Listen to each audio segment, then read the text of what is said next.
Junior Senator from Arkansas.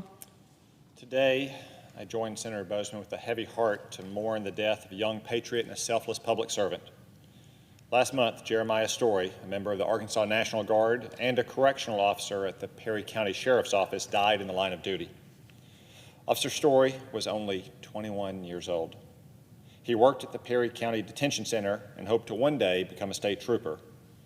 He was known as an infectious source of joy among his friends and within his community, always uplifting those who needed cheering up and including those who felt left out. He was a devoted Christian who encouraged everyone to go to church and who shared the gospel with anyone who would listen. And he loved America, joining the Army National Guard as soon as he graduated from high school. Jeremiah Story was the type of selfless servant every young person should aspire to be. 3 weeks ago, Officer Story was in the process of booking a drug criminal at the Perry County Detention Center when the criminal pulled out a concealed pistol and shot Officer Story in the chest. He died soon thereafter at a Conway hospital, and the coward who shot him is now charged with capital murder, as he should be.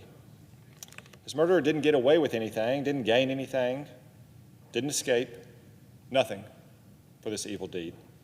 He only snuffed out a bright, young, wonderful life. He should know, and every criminal in our state should know, that justice will be rendered for this awful slaying. In the aftermath of Officer Story's death, hundreds of Arkansans have come together to remember his life and mourn his loss. Among those who attended candlelight vigils for this special young man were the inmates at the Perry County Detention Center. The chaplain of the detention center said Officer Story was loved by a lot of different people, not just outside, but inside. He added that he had used Officer Story as an example setter for the inmates, for the kind of citizen and man they could aspire to be if they turn their lives around.